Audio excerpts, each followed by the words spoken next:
The silence in the training gymnasium was deafening. 23 police recruits stood frozen, their mouths agape, as their supposedly weak classmate held Sergeant Tom Harrison in a perfect chokehold. The man who had spent weeks humiliating her now tapped frantically against her forearm, his face turning red as she demonstrated a level of skill that left even the most experienced instructors speechless.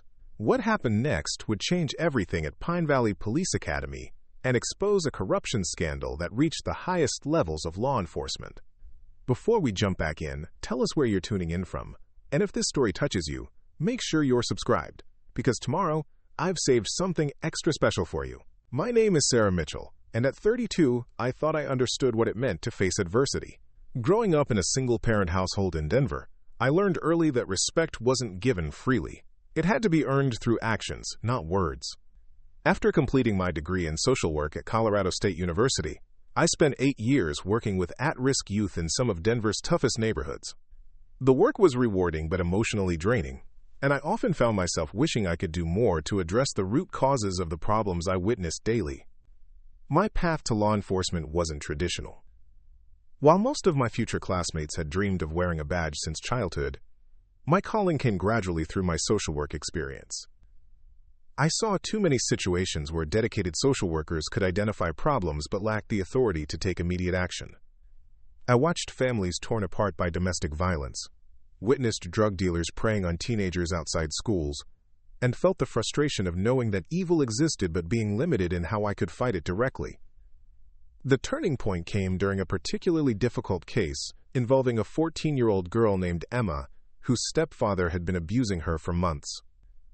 Despite our best efforts, the legal system moved slowly, and bureaucratic red tape prevented us from removing her from the dangerous situation quickly enough. When Emma finally found the courage to testify, her stepfather had already moved on to abusing her younger sister. That night, I went home to my small apartment and stared at my reflection in the bathroom mirror, knowing I had to find a way to make a more immediate difference in people's lives. 3 years earlier, I had started teaching self-defense classes at the local community college as a way to supplement my social worker income. What began as a financial necessity became a passion when I realized how empowering it was to teach people, especially women, how to protect themselves. My martial arts journey had started in college when a campus assault made me determined never to be vulnerable again. I studied Brazilian Jiu-Jitsu, Krav Maga, and traditional boxing, earning black belts in 2 disciplines and competing in several regional tournaments. Teaching self-defense opened my eyes to the intersection of physical capability and mental confidence. I watched shy, intimidated students transform into strong, self-assured individuals who carried themselves differently after just a few months of training. The classes grew from 12 students to over 60, and I began receiving requests to teach specialized courses for teachers, healthcare workers, and other professionals who worked in potentially dangerous environments. When I finally made the decision to apply to Pine Valley Police Academy, my friends and family had mixed reactions. My mother worried about the danger, while my former colleagues questioned whether I was abandoning the social work community. My martial arts instructors, however, were unanimously supportive. Master Chen, my Brazilian Jiu-Jitsu teacher, put it best when he said that law enforcement was simply social work, with additional tools to create immediate change. Pine Valley Police Academy sat nestled in the foothills outside Colorado Springs, its imposing brick buildings and manicured grounds conveying an aura of discipline and tradition. The academy had a reputation for producing some of the finest law enforcement officers in the state, with a rigorous 6-month program that combined physical training, academic coursework, and practical scenario-based learning. The acceptance rate was notoriously low, with only about 30% of applicants making it through the selection process. When I received my acceptance letter, I felt a mixture of excitement and apprehension. The letter outlined the demanding schedule: 5:30 morning, physical training, followed by 8 hours of classroom instruction, afternoon practical exercises, and evening study periods. Recruits lived on campus during the program, sharing dormitory-style accommodations that fostered camaraderie, but also intensified any personality conflicts that might arise. My roommate assignment was Rebecca Thompson, a 24-year-old former Marine who had served 2 tours in Afghanistan before deciding to pursue law enforcement. Becca, as she preferred to be called, was everything I wasn't: tall, blonde, and possessing the kind of natural athleticism that made physical challenges look effortless. Despite our differences, we connected immediately over our shared commitment to public service and our determination to prove ourselves in a traditionally male-dominated field. The academy class consisted of 24 recruits, with only 5 women, including Becca and myself. The gender imbalance wasn't unusual, but it created an underlying dynamic that became apparent from the first day of training. Most of our male classmates were respectful and professional, but a small group seemed to view our presence as either a novelty or an unwelcome intrusion into their brotherhood. Among the male recruits, Jason Chen stood out as someone who seemed genuinely committed to treating everyone equally. Jason had a background in computer science and had worked for several years in cybersecurity before deciding he wanted a career that involved more direct human interaction. His quiet confidence and analytical mind made him a natural leader among the recruits, and his support would prove invaluable in the challenges ahead. The Academy's instructional staff was led by Lieutenant David Kane, a 20-year veteran of the Colorado State Patrol, who had transitioned to training after a career-ending knee injury sustained during a high-speed pursuit. Lieutenant Kane maintained a professional demeanor but seemed to harbor old-fashioned views about women and law enforcement that occasionally surfaced in subtle comments and assignments. The most problematic instructor was Sergeant Tom Harrison, a 15-year veteran of the Denver Police Department who taught defensive tactics and physical training. Harrison was built like a linebacker, with graying hair and cold blue eyes that seemed to assess everyone for weaknesses. His reputation for being tough but fair had preceded him, but I quickly realized that his definition of fairness didn't extend equally to all recruits. From the first week of training, Harrison singled me out in ways that seemed designed to embarrass rather than educate. During physical training sessions, he would assign me tasks that were either impossibly difficult or deliberately humiliating. When other recruits struggled with push-ups or running requirements, he offered encouragement and technique corrections. When I faced the same challenges, his feedback was harsh and often included comments about whether I had made a mistake in choosing law enforcement as a career. The Academy's physical training program was indeed demanding, designed to prepare recruits for the physical realities of police work. We ran 5 miles every morning, followed by strength training, obstacle courses, and defensive tactics practice. The standards were gender-neutral, meaning women had to meet the same requirements as men, a policy I fully supported, but which created additional pressure for the female recruits to prove themselves. During our 3rd week, Harrison introduced combat scenarios where recruits practiced subduing suspects using approved techniques. The exercises were meant to be learning experiences, with partners rotating so everyone could practice both offensive and defensive roles. However, Harrison consistently paired me with the largest, strongest male recruits, while pairing smaller men with partners closer to their size. The inequality became so obvious that several of my male classmates began commenting privately. Jason Chen was the first to speak up directly, approaching me after a particularly brutal session where I had been paired with Marcus Webb, a 6'4" former college football player who outweighed me by over 100 pounds. "This isn't right," Jason said as we walked back to the dormitories. "Harrison is setting you up to fail, and it's not about training. It's about something else entirely." I appreciated Jason's concern, but I had experienced discrimination before and knew that complaining too early could backfire spectacularly.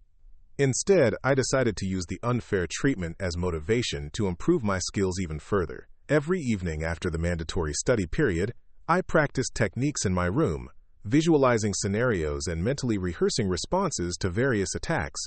Becca noticed my extra preparation and offered to help. Her military background had included extensive hand-to-hand combat training, and together we developed additional practice sessions that supplemented the Academy's curriculum. We would meet in the gymnasium after hours, working on techniques that combined my martial arts background with the tactical approaches required in law enforcement. The academic portion of the Academy program covered constitutional law, criminal procedure, crisis de-escalation, cultural sensitivity, and dozens of other topics essential for modern policing. I excelled in these classroom settings, often scoring among the highest on examinations and actively participating in discussions about community policing strategies and ethical decision-making. My academic success seemed to irritate Harrison even more than my determination to succeed in physical training. Preparing and narrating this story took us a lot of time, so if you are enjoying it, subscribe to our channel. It means a lot to us. Now back to the story. During one memorable class discussion about use of force policies, I presented a detailed analysis of de-escalation techniques that had proven successful in other states. Harrison interrupted my presentation 3 times with increasingly hostile questions designed to make me look inexperienced and naive. "That sounds great in theory, Mitchell," he said with a condescending smile. "But out here in the real world, criminals don't respond to pretty words and social worker tactics. When someone's shooting at you, your college courses won't keep you alive." The comment stung because it revealed Harrison's knowledge of my background and his obvious contempt for my previous career. Several classmates shifted uncomfortably in their seats, recognizing the inappropriate nature of his response. I maintained my composure and simply replied that effective policing required both physical capability and intellectual preparation, a statement that earned nods of agreement from Lieutenant Kane and Dr. Amanda Foster, the police psychologist who taught our crisis intervention courses. Dr. Foster became an unexpected ally during those difficult early weeks. A former FBI profiler with extensive experience in law enforcement training, she recognized both my potential and the unfair treatment I was receiving. After class one day, she asked me to stay behind for a brief conversation. "I've been watching the dynamics in this class," she said carefully, "and I want you to know that your performance has been exceptional. Don't let anyone convince you otherwise." Her words provided much-needed validation during a period when I was beginning to question my decision to pursue law enforcement. The constant criticism and deliberate obstacles were taking a psychological toll, despite my determination to persevere. Some nights, I lay awake wondering whether I was fighting a battle I couldn't win, whether the culture of law enforcement was too entrenched to accept someone like me. The breaking point came during our 8th week of training. Harrison announced that we would be conducting advanced defensive tactics assessments, where each recruit would demonstrate their ability to handle increasingly difficult scenarios. The evaluations would contribute significantly to our final grades and could determine who would graduate with honors, who would graduate with concerns noted in their files, and who might not graduate at all. As Harrison explained the assessment format, I felt a familiar knot forming in my stomach. These evaluations would likely be the perfect opportunity for him to justify failing me or recommending that I be dismissed from the program. The scenarios would be subjective enough that his bias could be disguised as legitimate concerns about my readiness for law enforcement duties. That evening, I called my former mentor, Detective Maria Santos, who had graduated from Pine Valley Academy 5 years earlier. Maria had successfully navigated her own challenges as a Latina woman in law enforcement and had become a respected detective in the Denver metro area. Her insights had been invaluable throughout my academy experience, and I desperately needed her perspective on how to handle the upcoming evaluations. "Sarah," Maria said after I explained the situation, "you have 2 choices. You can continue trying to prove yourself by their standards, or you can show them capabilities they didn't know existed. Sometimes the only way to change people's minds is to shatter their preconceptions completely." Her words resonated deeply because they reminded me of why I had pursued martial arts training in the first place. After my college assault experience, I had made a conscious decision never to be underestimated again. The skills I had developed over the years weren't just for personal protection. They were tools for empowerment that could serve me in any situation where strength and technique mattered more than size or gender. The next morning, I approached my training with renewed focus and determination. Instead of simply trying to meet the academy's standards, I began demonstrating the full extent of my capabilities. During our morning run, I pushed the pace until I was leading the entire class. In strength training, I performed exercises with perfect form while others struggled. Most importantly, during defensive tactics practice, I began applying techniques that went beyond the basic curriculum. Harrison noticed the change immediately, but instead of acknowledging my improved performance, he seemed to interpret it as a challenge to his authority. His criticism became more pointed, his assignments more difficult, and his comments more personal. The tension between us was becoming obvious to everyone in the class, creating an uncomfortable dynamic that affected the entire group's morale. Jason Chen and several other supportive classmates began documenting instances where Harrison's treatment of me differed significantly from his interactions with other recruits. They weren't planning to file formal complaints, but they wanted evidence in case the situation escalated to a point where intervention became necessary. Meanwhile, I continued my evening practice sessions with Becca, refining techniques that combined law enforcement tactics with advanced martial arts principles. We focused particularly on scenarios where a smaller person might need to quickly neutralize a larger, stronger opponent, situations that were likely to arise during the defensive tactics assessments. As the evaluation week approached, I felt a strange sense of calm settling over me. For months, I had been trying to prove myself according to other people's definitions of what a police officer should be. Now, I was ready to demonstrate what I actually was: a highly trained, intelligent, and capable individual who happened to be a woman.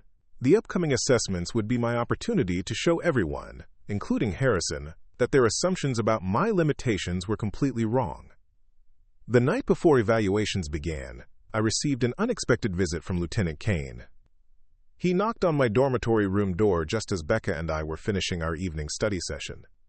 His expression was serious but not hostile, suggesting this was an official conversation rather than a social call. "Mitchell," he said, "I wanted to speak with you privately about tomorrow's evaluations. I know this hasn't been an easy program for you, and I want to make sure you understand what's expected." I invited him in, and he sat on the edge of my desk chair while Becca diplomatically excused herself to visit other classmates. Kane's next words revealed that he had been observing the situation more closely than I had realized. "I've been in law enforcement for over 20 years, he began, "and I've seen a lot of changes in how we recruit and train officers. Some of those changes have been positive, others have created challenges. What I want you to know is that this academy's reputation depends on graduating officers who can perform effectively in the field, regardless of their background or gender." He paused, choosing his words carefully before continuing. "I also want you to know that all evaluations tomorrow will be observed by multiple instructors, and performance will be assessed according to standardized criteria. Personal opinions or biases have no place in determining who succeeds or fails." His message was subtle but clear. He was aware of the tension with Harrison and was taking steps to ensure fair treatment during the critical evaluations.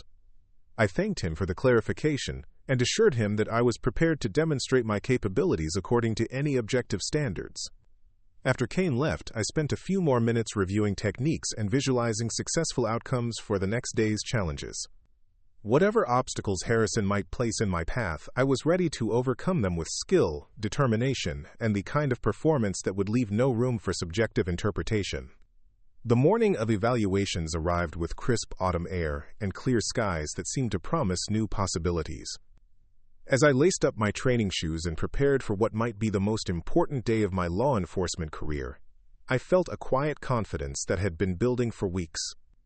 Today I would show everyone exactly what Sarah Mitchell was capable of accomplishing. The gymnasium buzzed with nervous energy as 24 recruits assembled for the first day of defensive tactics evaluations. Harrison stood at the center of the mat, his imposing figure casting long shadows under the fluorescent lights. Behind him, Lieutenant Kane, Dr. Foster, and 2 other academy instructors held clipboards and stopwatches, their faces professionally neutral as they prepared to assess 6 months of training in a series of high-pressure scenarios. Harrison's voice echoed through the space as he outlined the evaluation format. Each recruit would face 3 progressively challenging scenarios designed to test their ability to control suspects, protect civilians, and make split-second decisions under pressure. The first scenario involved subduing an uncooperative but non-violent suspect. The second required managing an aggressive individual wielding a blunt weapon. The final test pitted recruits against multiple opponents in a chaotic environment that simulated a real-world altercation. "These evaluations will determine your final rankings in the academy," Harrison announced, his eyes scanning the group before settling on me with unmistakable intensity. "Some of you have shown consistent improvement throughout the program. Others have demonstrated that perhaps law enforcement isn't the right career path." The pointed nature of his comment wasn't lost on anyone in the room. Several recruits glanced in my direction, their expressions ranging from sympathetic to uncomfortable. Jason Chen caught my eye and offered an almost imperceptible nod of encouragement, while Becca moved slightly closer as if to offer silent support. Harrison called recruits forward alphabetically, which meant my evaluation would come near the end of the first day. This gave me the advantage of observing other performances while creating the disadvantage of mounting anxiety as I watched my classmates succeed or struggle with increasingly difficult challenges. Marcus Webb went first, his massive frame allowing him to overpower the role-playing instructors with minimal technique. His performance was competent but unremarkable, earning solid scores across all categories. Next came Jennifer Walsh, one of the other female recruits, who demonstrated excellent tactical thinking but struggled with the physical demands of the final scenario. Her scores reflected this mixed performance, placing her solidly in the middle of the class rankings. As the morning progressed, I noticed patterns in how Harrison scored different recruits. Male students who used brute force received higher marks for decisiveness and command presence, while those who relied more on technique were sometimes criticized for hesitation or overcomplicated approaches. The scoring seemed inconsistent, with subjective interpretations that favored certain styles over others. When Jason Chen's turn arrived, I watched carefully because his approach most closely resembled what I planned to demonstrate. Jason had supplemented the Academy's training with additional martial arts study, though not to the extent of my background. His performance was technically excellent, using leverage and timing to overcome larger opponents without relying purely on strength. Harrison's scoring was grudgingly positive, but his comments focused on what he termed fancy moves that might not work in real-world situations. The lunch break provided an opportunity for recruits to discuss the morning's performances and share observations about the evaluation criteria. The consensus was that Harrison seemed to prefer straightforward, aggressive approaches over more sophisticated techniques. Several classmates approached me with advice about simplifying my responses to match what the instructors appeared to want. "Just do what works," suggested Mike Rodriguez, a former security guard who had performed well in the morning session. "Don't try to show off or prove anything special. Harrison wants to see basic police tactics, not martial arts demonstrations." I appreciated the advice but knew that abandoning my strengths to conform to Harrison's preferences would be a mistake. My martial arts background wasn't about showing off. It was about effectively neutralizing threats while minimizing injury to all parties involved. These skills were exactly what modern law enforcement needed, even if Harrison couldn't recognize their value. The afternoon session began with the remaining recruits, including myself, Becca, and several others who had been watching nervously all morning. The atmosphere had grown more tense as word spread about some disappointing performances and the realization that these evaluations could make or break academy careers. When Harrison finally called my name, the gymnasium seemed to grow quieter. I walked to the center of the mat, feeling the weight of 23 pairs of eyes following my movement. The observing instructors raised their clipboards, ready to document every action and reaction in the scenarios ahead. The first scenario began simply enough. I faced Officer Reynolds, an academy instructor playing the role of a belligerent but nonviolent suspect who refused to comply with verbal commands. The exercise required me to physically control him without using excessive force, demonstrating proper handcuffing technique while maintaining officer safety. Reynolds was significantly larger than me, probably outweighing me by 60 pounds, but the scenario played to my strengths. As he continued to resist verbal commands and began backing away, I moved quickly to close the distance. Instead of attempting to overpower him directly, I used a combination of footwork and leverage to unbalance him, guiding him to the ground with a technique that controlled his descent without causing injury. The handcuffing process that followed demonstrated years of practice translating martial arts principles into law enforcement applications. I maintained control of Reynolds' arms while positioning myself safely, completing the restraint procedure in less than 30 seconds. The entire sequence was smooth, professional, and effective. Harrison's expression remained neutral, but I noticed Lieutenant Kane making detailed notes on his clipboard. The other observing instructors seemed impressed, though they maintained their professional demeanor throughout the evaluation. The second scenario escalated the challenge significantly. This time, I faced Sergeant Murphy, another instructor who was armed with a foam baton and instructed to act aggressively toward a, quote, civilian played by a fellow recruit.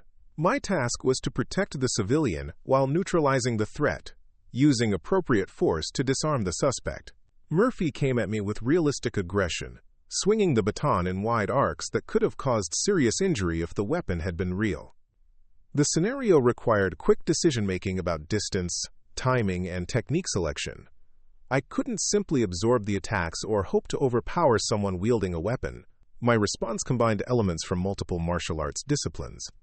I used footwork to control distance while looking for an opening to close safely. When Murphy overextended on a particularly aggressive swing, I stepped inside his reach, trapped his weapon arm, and used a hip throw to take him to the ground while simultaneously controlling the baton. The disarmament that followed was textbook perfect, transitioning smoothly from the takedown into a position where I could safely remove the weapon while maintaining control of the suspect. The entire sequence took less than 15 seconds and left Murphy on the ground, disarmed, and ready for handcuffing without having sustained any injury. The observing instructors exchanged glances, and I caught Dr. Foster suppressing what might have been a smile. Even Harrison seemed momentarily taken aback by the efficiency of the technique, though he quickly returned to his neutral expression. The final scenario was designed to be the most challenging, simulating a chaotic situation where multiple suspects threatened both officer safety and civilian welfare. I would face two opponents simultaneously while protecting a victim played by one of the junior instructors. Harrison introduced the scenario with particular emphasis on its difficulty. "This is where we separate real police officers from people who think they can do the job," he announced loud enough for everyone to hear. "Multiple opponents, civilian in danger, high-stress environment. Some recruits have already failed this scenario today." His words were clearly intended to increase pressure and anxiety, but they had the opposite effect on me.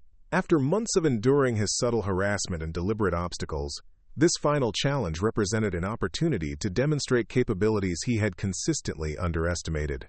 The scenario began with controlled chaos. Two instructors, playing aggressive suspects, advanced from different angles while shouting threats and maintaining aggressive postures. Between them stood Officer Peterson, playing a frightened civilian who I needed to protect while neutralizing both threats. My response was immediate and decisive. Instead of backing away or trying to control both opponents simultaneously, I moved quickly to engage the closer threat first. Using a technique called cutting the angle, I positioned myself so that one opponent temporarily blocked the other's approach, allowing me to deal with them sequentially rather than simultaneously. The first takedown was explosive and definitive. I closed distance rapidly, used his forward momentum against him, and executed a perfectly controlled throw that put him on the ground stunned but uninjured. Without pausing, I turned to face the second opponent, who was now advancing around his fallen partner. The second engagement required different tactics because this opponent had witnessed my capabilities and was approaching more cautiously. I used feints and footwork to create an opening, then closed distance with a combination that ended with him face down on the mat, controlled but unhurt. The entire sequence, from initial contact to both opponents neutralized, took less than 25 seconds. Throughout the engagement, I had maintained awareness of the civilian's position and safety, never allowing either opponent to get between me and the person I was protecting. The silence that followed was profound. The gymnasium had been filled with the sounds of combat, shouting, and movement, but now even the air conditioning seemed loud in the sudden quiet. The observing instructors stood motionless, their clipboards forgotten as they processed what they had just witnessed. Harrison's face had gone through several color changes during the demonstration, settling on a shade that suggested both anger and disbelief. He had designed these scenarios to expose my limitations, to prove that I didn't belong in law enforcement. Instead, I had demonstrated a level of skill that exceeded anything he had seen from other recruits. Lieutenant Kane was the first to break the silence. "Outstanding performance, Mitchell. Textbook control of multiple opponents while maintaining civilian safety. That was some of the finest defensive tactics work I've seen in 15 years of law enforcement training." Dr. Foster approached with obvious admiration. "The situational awareness and tactical thinking you demonstrated were exceptional. You maintained control of a complex scenario while using minimum necessary force. That's exactly what modern policing requires." Even the role-playing instructors who had served as my opponents offered congratulations. Sergeant Murphy, still catching his breath from our encounter, shook his head in amazement. "I've been doing these scenarios for 8 years, and I've never been taken down that cleanly. Where did you learn to move like that?" The other recruits began gathering around, their earlier nervousness replaced by excitement and curiosity. Jason Chen looked vindicated, having defended my capabilities throughout the program. Becca wore an expression of pure pride, knowing how hard I had worked to reach this moment. But Harrison wasn't finished. As the initial excitement died down, he stepped forward with an expression that mixed professional obligation with personal frustration. His next words would reveal the depth of his bias and set in motion events that would test everything I had learned about standing up for what was right. "That was certainly impressive," he said in a tone that suggested the opposite.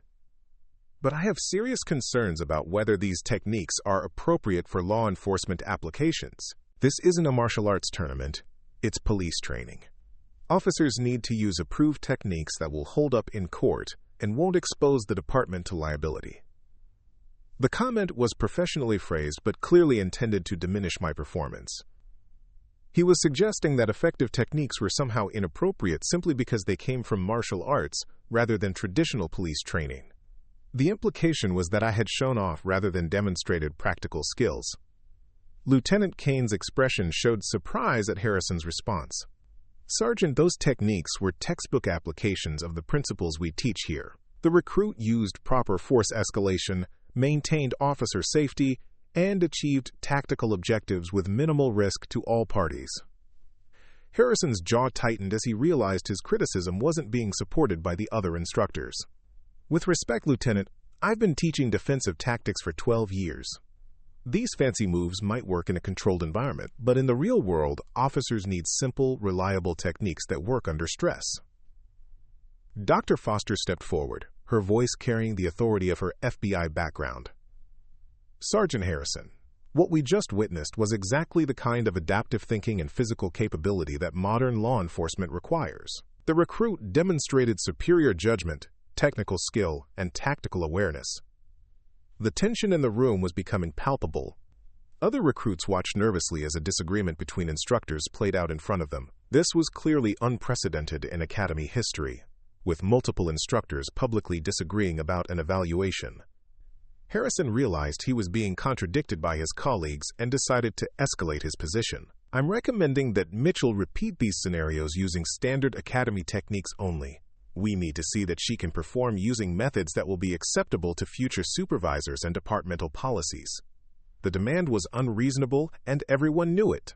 No other recruit had been asked to repeat scenarios, especially after demonstrating clear success in the original attempts. This was Harrison using his authority to create obstacles that didn't exist for other students. Lieutenant Kane's response was immediate and firm. "That won't be necessary, Sergeant. The recruit has completed all required scenarios successfully and demonstrated proficiency exceeding academy standards. These evaluations are complete." What happened next revealed the true extent of Harrison's bias and his willingness to abuse his position. Instead of accepting Kane's decision, he appealed directly to academy protocols that gave individual instructors discretionary authority over student evaluations. "Lieutenant, as the primary defensive tactics instructor, I have the authority to require additional demonstration of competency when I believe student performance raises questions about readiness for field duty. I'm exercising that authority now." The legal framework he cited was technically correct, giving him the power to demand additional testing if he had legitimate concerns about student performance. However, his application of this authority was clearly motivated by personal bias rather than educational necessity. Kane's position was difficult because challenging Harrison directly would undermine the instructor hierarchy and potentially create broader problems within the academy structure. At the same time, allowing Harrison to abuse his authority would establish a dangerous precedent and harm a clearly qualified student. The solution came from an unexpected source. Chief Robert Williams, the academy director, had been observing from the gymnasium balcony and chose this moment to join the discussion on the main floor. His arrival immediately changed the dynamic because his authority superseded everyone else present. "I've been watching these evaluations," Williams announced as he approached our group. "Would someone like to explain why we're discussing additional testing for a recruit who just demonstrated the finest defensive tactics performance in recent academy history?" Harrison's face flushed as he realized his position was becoming untenable. "Chief Williams, I have concerns about non-standard techniques that might not be appropriate for law enforcement applications. I believe additional evaluation using approved methods would be prudent." Williams looked around the group, taking in the expressions of the other instructors and the obvious tension in the room. His next words would determine whether justice prevailed or whether bias would be allowed to triumph over merit. "Sergeant Harrison, I watched every second of those scenarios from upstairs. What I saw was textbook police work, executed with exceptional skill and professionalism. Unless you can articulate specific deficiencies in the recruit's performance, this evaluation is complete and successful." The finality in Williams' voice made it clear that further argument would be insubordination. Harrison had been given the opportunity to explain his position, and his failure to identify legitimate concerns exposed the personal nature of his objections. But Harrison wasn't ready to concede defeat. His next move would escalate the conflict beyond the gymnasium and create consequences that would extend far beyond my individual situation. The battle for fair treatment was far from over, and the stakes were about to get much higher. The confrontation in the gymnasium had ended with Chief Williams' intervention, but Harrison's humiliation in front of his colleagues and students had only intensified his determination to prove that I didn't belong at Pine Valley Academy. What I didn't know was that he had already begun working behind the scenes to undermine my position through channels that would be much harder to combat than direct confrontation. The first sign of trouble came 3 days after the evaluations, when I received a summons to report to Lieutenant Kane's office for what was described as a routine administrative review. The timing seemed odd because Academy policy typically scheduled such reviews at the end of each training phase, not randomly in the middle of a semester. Kane's office was located in the administrative building, a separate structure from the training facilities that housed the Academy's bureaucratic functions. As I walked across the campus quad, I noticed several instructors engaged in hushed conversations that seemed to stop when I passed by. The atmosphere felt different, charged with an undercurrent of tension that hadn't existed before the evaluations. Lieutenant Kane was waiting for me with a manila folder spread open on his desk and an expression that mixed concern with professional obligation. He gestured for me to take a seat in the chair across from him, then closed the office door before returning to his position behind the desk. "Mitchell, I've received some concerning reports about your conduct and performance that we need to discuss," he began, his tone carefully neutral. "These allegations have been brought to my attention by Sergeant Harrison, and Academy policy requires that I investigate them thoroughly." My stomach dropped as I realized what was happening. Unable to challenge my performance directly, Harrison had decided to attack my character and professionalism through the Academy's disciplinary process. This was a much more dangerous approach, because it could result in dismissal even if the charges were ultimately proven false. Kane opened the folder and read from what appeared to be a formal complaint document. The allegations include failure to follow instructor directions during training exercises, displaying inappropriate aggressive behavior toward fellow recruits, and showing disrespect for Academy traditions and protocols.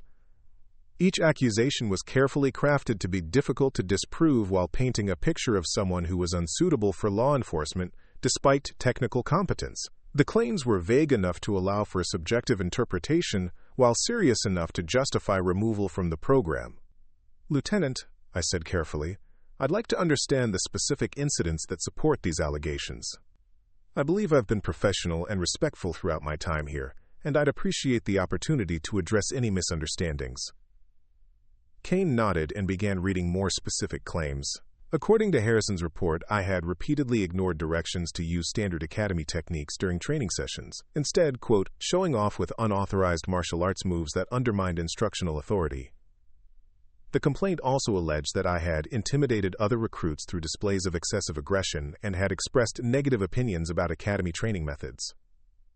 The accusations were sophisticated in their construction because they contained just enough truth to be plausible while completely distorting the context and motivation behind my actions. Yes, I had used techniques that went beyond basic Academy training, but always in appropriate situations and never in defiance of direct orders. My interactions with other recruits had been supportive and professional, not intimidating. "These are serious allegations," Kane continued, "and if substantiated, they could result in dismissal from the Academy. However, you have the right to respond to these charges and to present evidence in your defense. I want to conduct a fair investigation that considers all perspectives." I spent the next hour providing detailed responses to each allegation, explaining the context behind incidents that Harrison had mischaracterized, and offering names of witnesses who could corroborate my version of events. Kane took careful notes and asked thoughtful questions that suggested he was genuinely interested in determining the truth rather than simply going through the motions. The meeting ended with Kane informing me that he would be conducting interviews with other recruits and instructors over the next several days. During this investigation period, I would remain in the Academy program, but would be closely monitored for any additional incidents. The implication was clear. Any mistake, however minor, could be used to support the existing allegations. Walking back to the dormitories, I felt a familiar mixture of anger and determination that had sustained me through previous challenges. Harrison's attempt to destroy my career through false allegations was more serious than his previous harassment, but it also represented an opportunity to expose his behavior to higher authorities who might not have been aware of the pattern. That evening, I met with Becca in our room to discuss the situation and plan my response. Her military background had included experience with disciplinary procedures, and she understood the importance of building a strong defense through documentation and witness testimony. "The good news is that Harrison overplayed his hand," Becca said as she reviewed the allegations. "These claims are so broad and vague that they'll be hard to prove, especially if other people contradict his version of events. The bad news is that even false allegations can derail careers if they're not handled properly." We spent the evening identifying recruits and instructors who had witnessed my conduct throughout the academy program. Jason Chen was an obvious ally, as were several other classmates who had observed my interactions during training exercises. More importantly, Dr. Foster and the other instructors who had evaluated my performance could speak to my professionalism and adherence to proper procedures. The investigation process revealed more about the academy's internal dynamics than I had previously understood. Kane's interviews with other recruits uncovered not only support for my character, but also concerning patterns in Harrison's treatment of female students and anyone who didn't conform to his narrow definition of appropriate police behavior. Jennifer Walsh, one of the other female recruits, revealed that Harrison had made similarly inappropriate comments to her about women in law enforcement, though not as consistently as his treatment of me. Several male recruits reported witnessing Harrison's biased evaluation methods and his tendency to favor aggressive approaches over tactical thinking. Most significantly, Dr. Foster provided Kane with detailed observations about Harrison's conduct during the evaluation sessions. Her professional assessment was that Harrison had demonstrated clear bias in his scoring and had attempted to create obstacles that didn't exist for other recruits. Jason Chen's interview proved particularly valuable because he had been documenting instances of disparate treatment throughout the program. His careful records provided specific dates, times, and circumstances that contradicted Harrison's allegations, while establishing a pattern of harassment that extended back months. The investigation took 5 days to complete, during which the atmosphere at the academy became increasingly tense.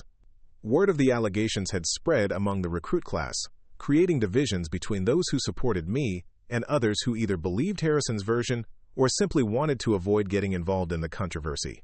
Some recruits began treating me differently, either offering excessive support that felt patronizing or maintaining careful distance to avoid being associated with someone under investigation.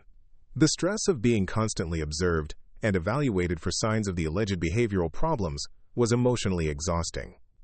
Harrison, meanwhile, seemed confident that his strategy would succeed. He maintained professional interactions during mandatory training sessions but displayed a smugness that suggested he believed my dismissal was inevitable.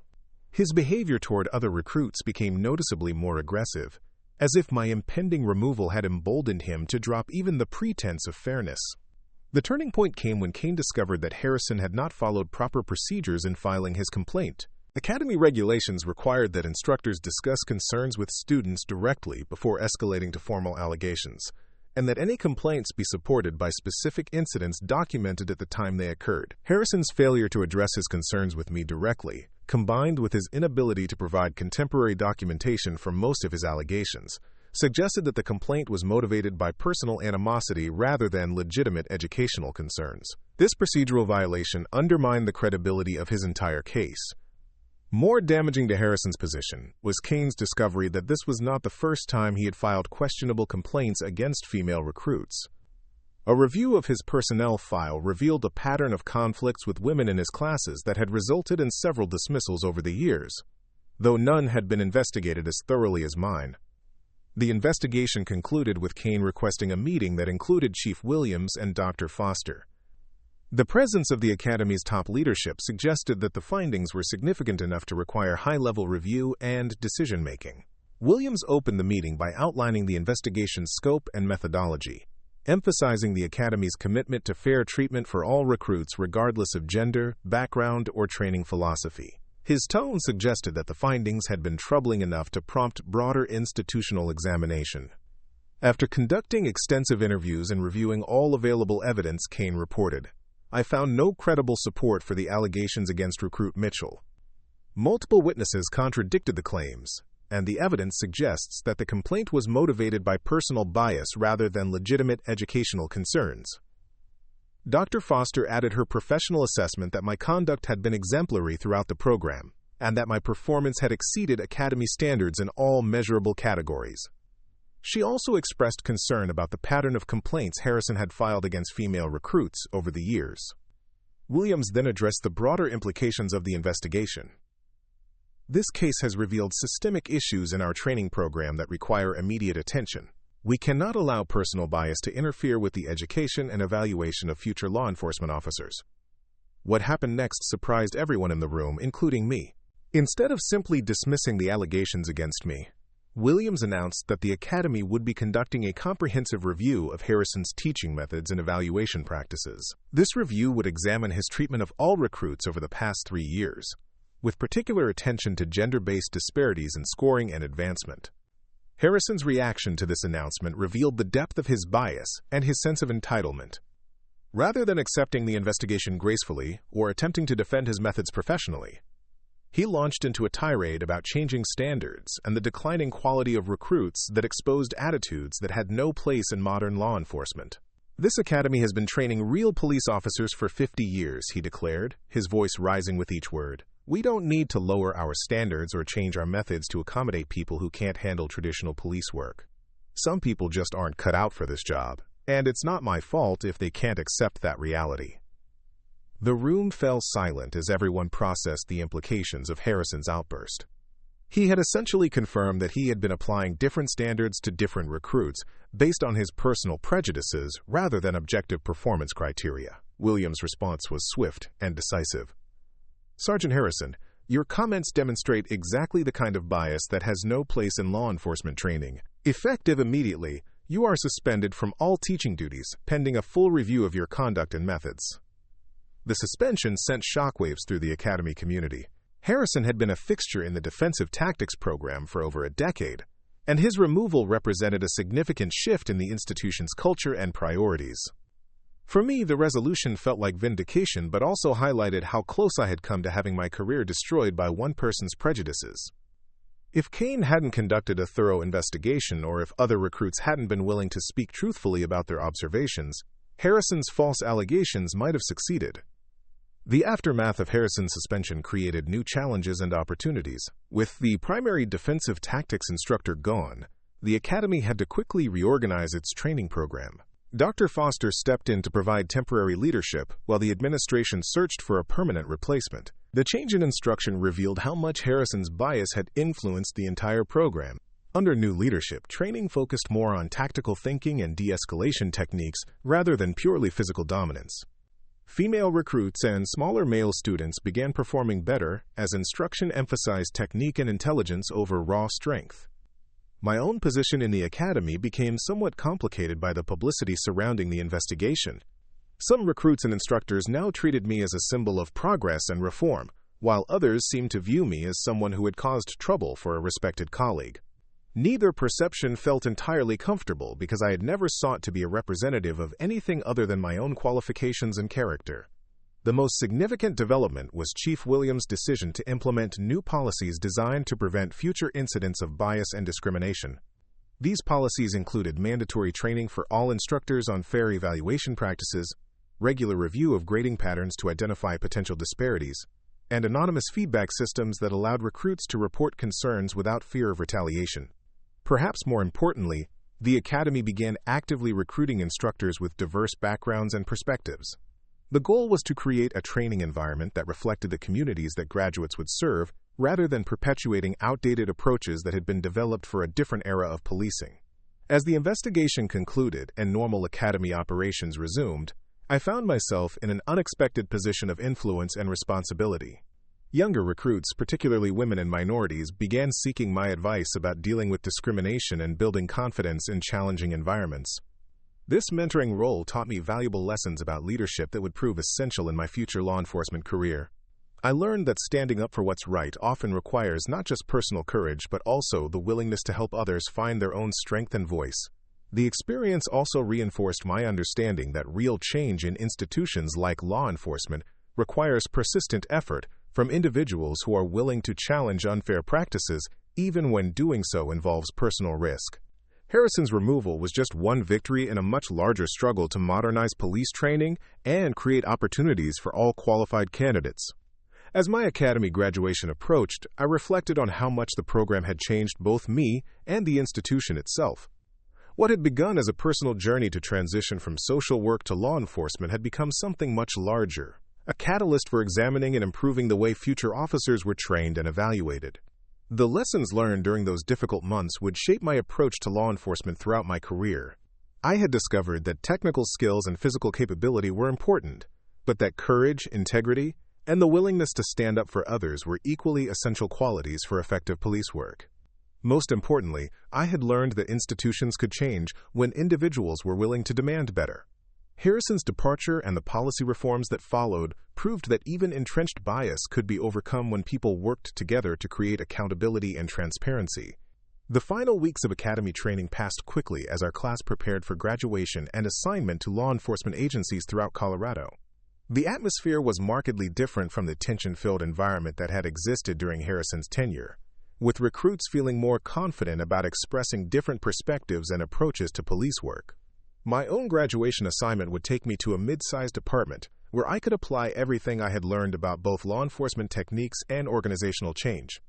But first, there would be one more confrontation that would test everything I had learned about standing up for what was right. The suspension of Harrison should have marked the end of my troubles at Pine Valley Academy, but instead it triggered a series of events that would test my resolve in ways I never anticipated. 3 days after his removal from teaching duties, I received an anonymous note slipped under my dormitory room door that contained a simple but chilling message.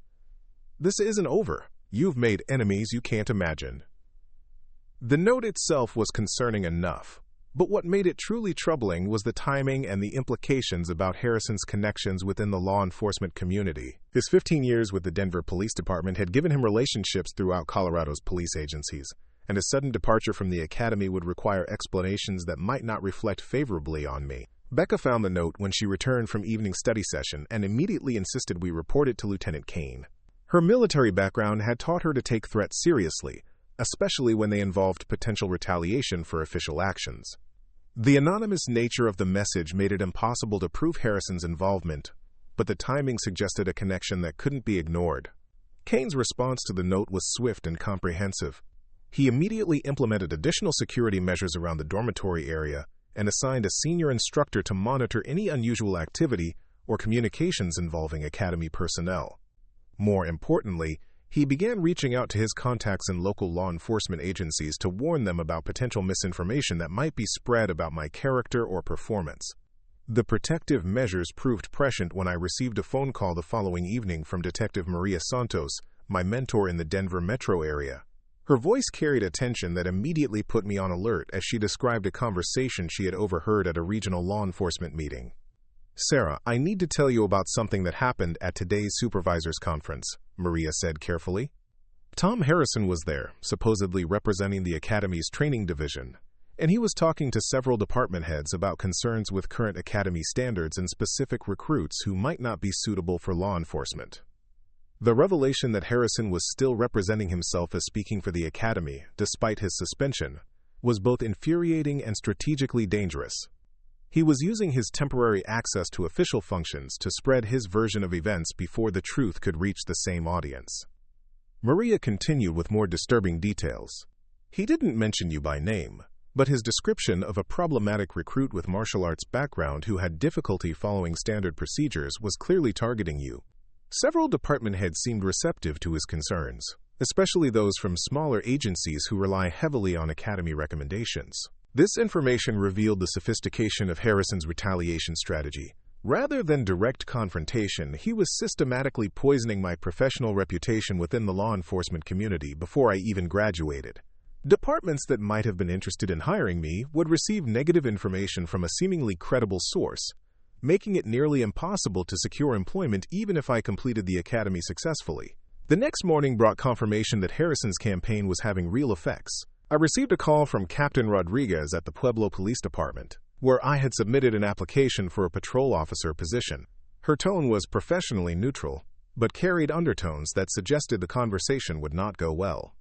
"Mitchell, I'm calling to inform you that we've decided to withdraw our preliminary job offer," Rodriguez said without preamble. We've received information about concerns regarding your academy performance and suitability for law enforcement that require us to reconsider our hiring decision. The call was devastating not just because of the lost opportunity, but because it confirmed that Harrison's influence was reaching departments across the state. If one agency had received negative information, others likely had as well, potentially destroying my career prospects before they had begun. I immediately reported this development to Lieutenant Kane, who promised to investigate the source of the negative information and to contact departments directly to provide accurate information about my performance. However, the damage to my reputation was spreading faster than official corrections could follow, creating a crisis that threatened everything I had worked to achieve. The situation deteriorated further when Jason Chin approached me with troubling news about conversations he had overheard among some of our classmates. According to his report, a small group of recruits who had been aligned with Harrison's traditional approach were spreading rumors that my success in the academy was the result of preferential treatment rather than merit.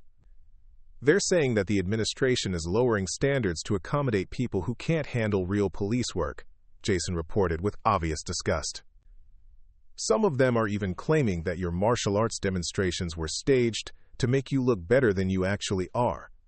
The rumors were particularly damaging because they played into existing prejudices about women in law enforcement, while undermining the legitimacy of my academic and physical achievements. Even classmates who had witnessed my performance firsthand were beginning to question whether what they had seen was representative of my actual capabilities. The psychological pressure of dealing with constant rumors, threats, and professional sabotage was beginning to take its toll. Sleep became difficult as I worried about each day's potential revelations, and concentration during classes suffered as I wondered which instructors or classmates might be working against me behind the scenes. Dr. Foster noticed the change in my demeanor during our crisis intervention training sessions and requested a private meeting to discuss my situation. Her office became a sanctuary where I could speak honestly about the stress and uncertainty that were affecting my ability to focus on completing my education. Sarah, what you're experiencing is a form of systematic harassment designed to drive you out of law enforcement before you can establish yourself in the field, she explained during our conversation. Harrison and his allies are using a classic strategy of isolating you professionally and personally until you conclude that the fight isn't worth continuing. Her analysis was both validating and terrifying because it confirmed that I was facing a coordinated campaign rather than isolated incidents. The scope of the retaliation suggested resources and connections that extended far beyond what one disgruntled instructor could marshal alone. Dr. Foster then shared information that explained the intensity of the opposition I was facing. Tom Harrison isn't just a defensive tactics instructor with outdated views, she revealed. He's part of an informal network of law enforcement veterans who see changes in training and hiring practices as threats to traditional police culture. Your success challenges their fundamental beliefs about who belongs in law enforcement. This revelation reframed my entire experience at the academy. What I had initially perceived as personal bias from one instructor was actually resistance from a broader network that viewed my presence and success as existential threats to their vision of policing.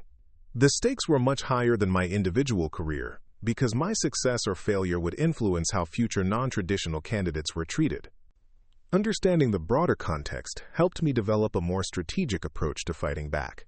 Instead of simply defending against attacks, I needed to build alliances and create evidence that would expose the systematic nature of the discrimination I was facing.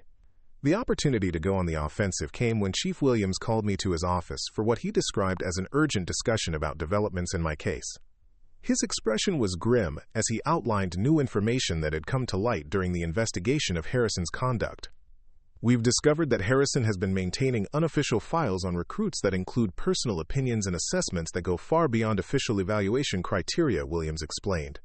These files contain inappropriate comments about gender, race, and other characteristics that have no bearing on law enforcement capability.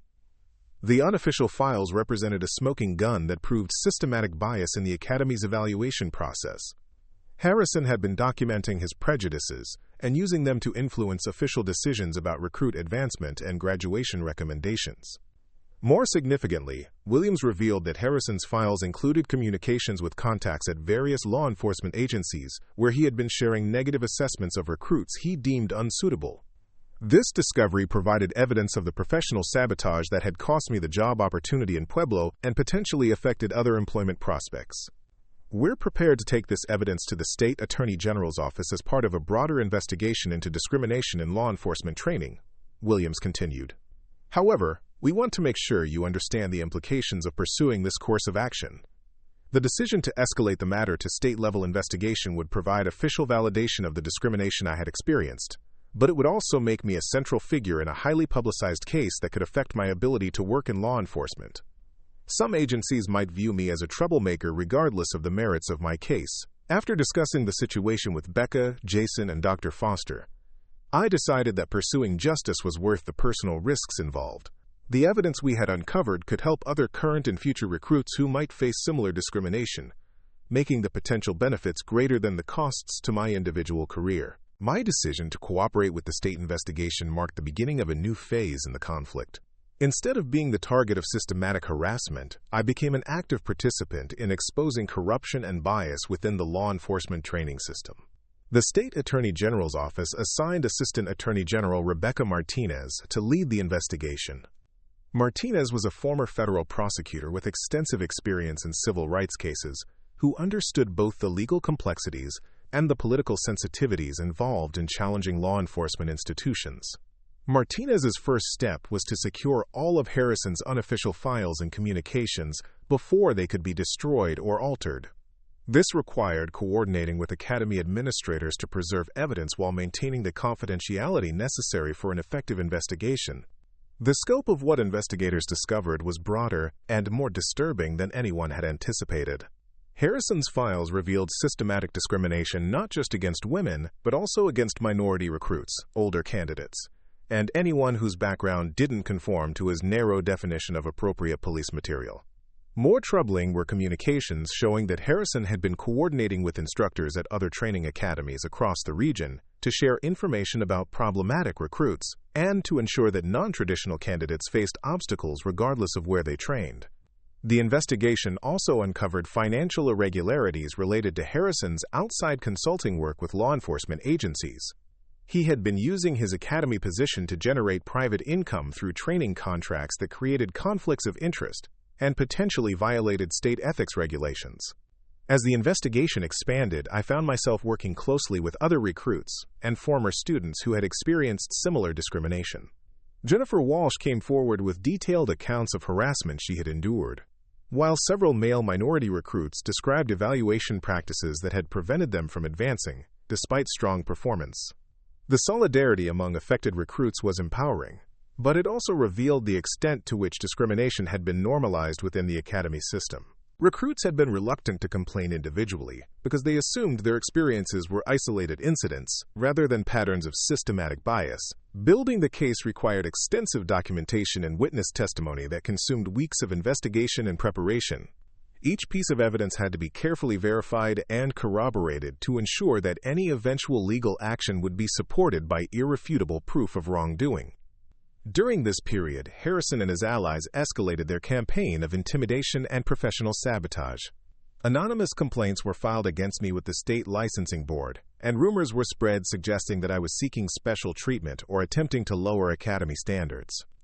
The pressure intensified when several of my academy classmates reported being approached by current and former law enforcement officers who warned them about associating with me. The message was clear. Supporting my case could damage their own career prospects in a profession where reputation and relationships were crucial for advancement. Despite the intimidation efforts, the investigation continued to uncover additional evidence of corruption and bias. Financial records revealed that Harrison had steered academy contracts to companies owned by his associates, while communications showed coordination with hiring managers at multiple agencies to exclude certain types of candidates. The breakthrough in building a comprehensive case came when investigators gained access to Harrison's personal email accounts and discovered communications with a network of law enforcement veterans who shared his views about maintaining traditional standards and practices. These communications revealed a sophisticated operation designed to preserve what they termed real police culture by preventing the advancement of candidates who didn't fit their preferred demographic profile. The network included instructors, supervisors, and hiring managers across multiple agencies who coordinated their efforts to maintain informal barriers to diversification. The scope of the conspiracy was stunning in its breadth and coordination. What had appeared to be isolated incidents of bias were actually part of a systematic effort to preserve traditional law enforcement culture by excluding candidates who represented change or progress. As the investigation neared completion, Attorney General Martinez briefed me on the evidence that had been gathered and the potential legal remedies that might be pursued. The case was strong enough to support both civil rights violations and criminal charges related to the financial irregularities that had been discovered. However, the decision about how to proceed would require careful consideration of the broader implications for law enforcement training and reform. The evidence could be used to force systematic changes in academy policies and procedures, but it could also trigger a backlash that might ultimately harm the cause of diversification and reform. The weight of these decisions was overwhelming because the outcome would affect not just my individual situation, but the future opportunities for countless other non-traditional candidates who might seek careers in law enforcement. The responsibility for getting it right felt enormous as I prepared for what would be the final confrontation in my battle for equality and justice. The day of reckoning arrived on a crisp Monday morning in March, when Attorney General Martinez scheduled a press conference to announce the findings of the state investigation. Chief Williams had called an emergency assembly at Pine Valley Academy, requiring all current recruits, instructors, and administrative staff to attend what he described as an important announcement about institutional reforms. The atmosphere in the main auditorium was electric with tension, as nearly 200 people gathered to hear developments that had been rumored but not confirmed for weeks. Harrison sat in the front row with several allied instructors, his face a mask of defiant confidence that suggested he believed the investigation would ultimately vindicate his position. I entered the auditorium accompanied by Attorney General Martinez and a team of state investigators, our presence immediately signaling that this would be more than a routine administrative announcement. The whispered conversations that had filled the room suddenly stopped as everyone recognized the significance of official state involvement in academy affairs.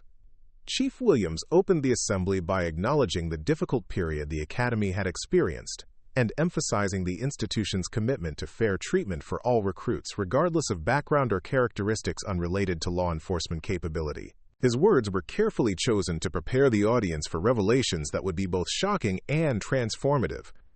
Attorney General Martinez then took the podium to present the investigation's findings. Her presentation was methodical and devastating, outlining evidence of systematic discrimination that extended far beyond the academy to include a network of law enforcement professionals who had coordinated efforts to exclude non-traditional candidates from police careers. Over the past 3 months, our investigation has uncovered extensive evidence of discriminatory practices that violate both state and federal civil rights laws, Martinez announced to the silent auditorium. These practices have denied qualified candidates opportunities in law enforcement based on gender, race, and other characteristics that have no bearing on professional capability. The evidence she presented included excerpts from Harrison's unofficial files, communications between network members, and financial records documenting the steering of contracts to associated companies. Each revelation built a comprehensive picture of corruption that left no room for doubt about the systematic nature of the discrimination.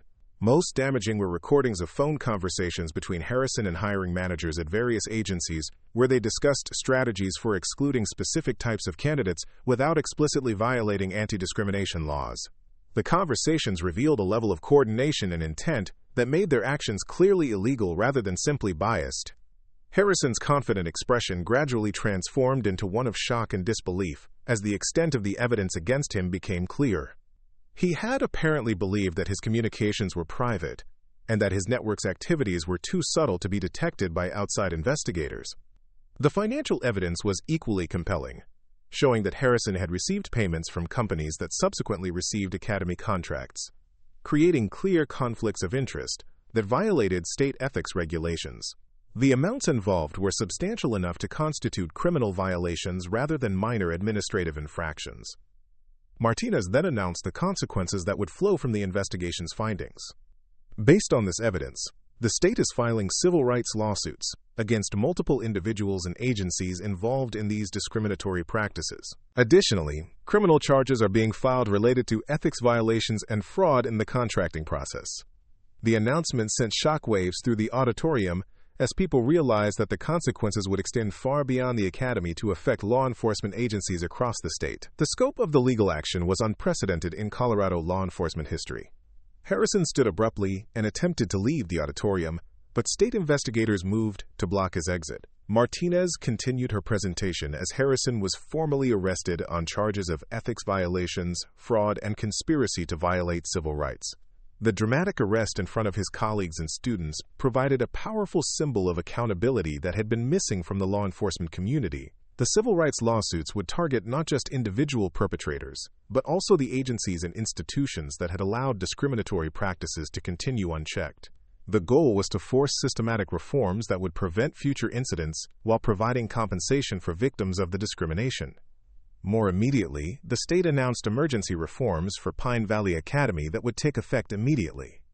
These reforms included mandatory bias training for all instructors, revised evaluation procedures designed to eliminate subjective discrimination, and oversight mechanisms that would monitor the institution's compliance with civil rights requirements. Chief Williams then announced personnel changes that would reshape the Academy's leadership structure.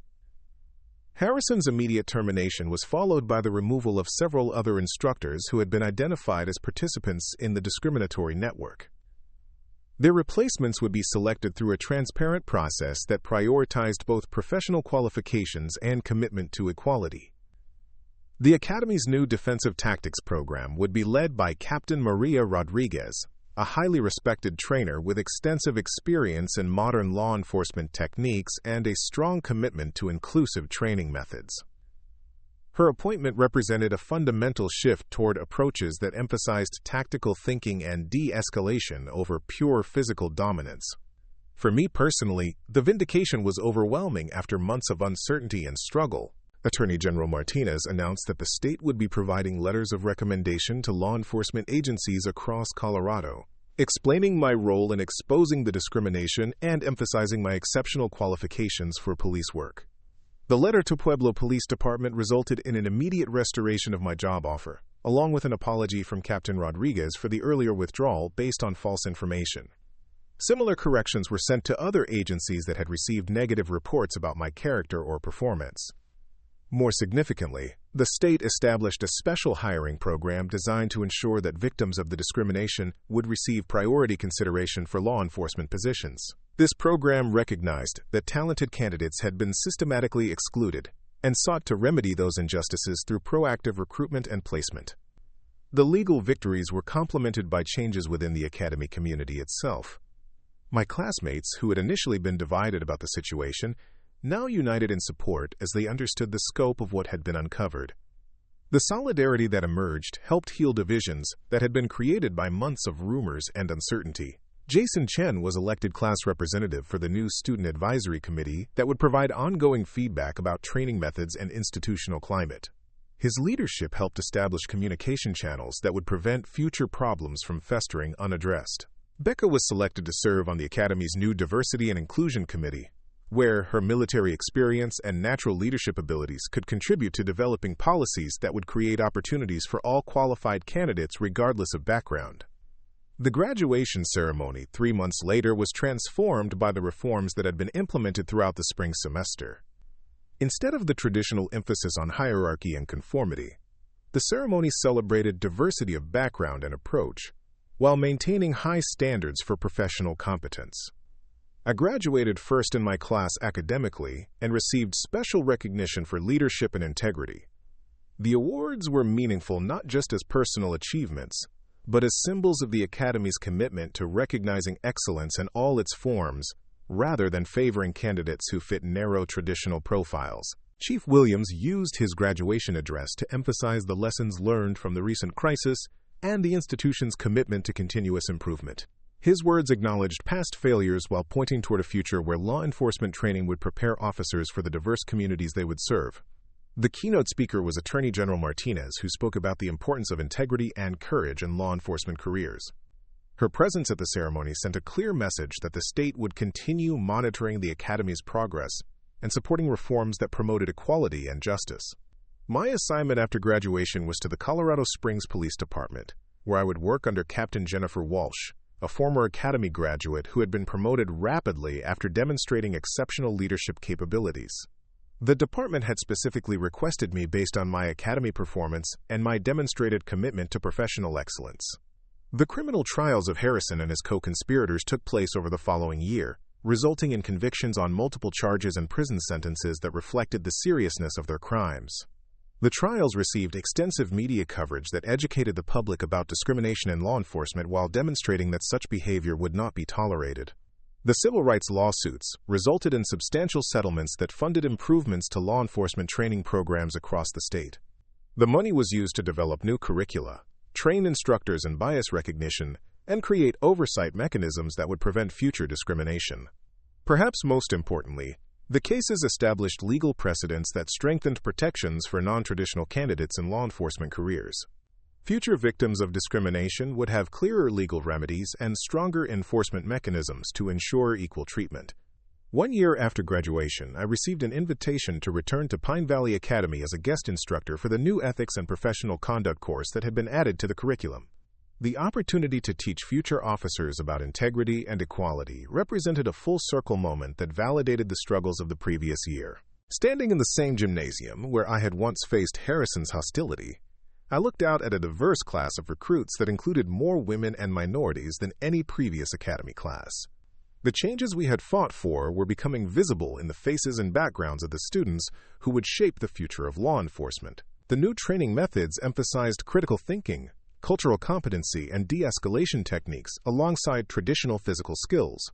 Students learned that effective policing required intelligence, empathy, and communication abilities rather than just physical dominance and aggressive tactics.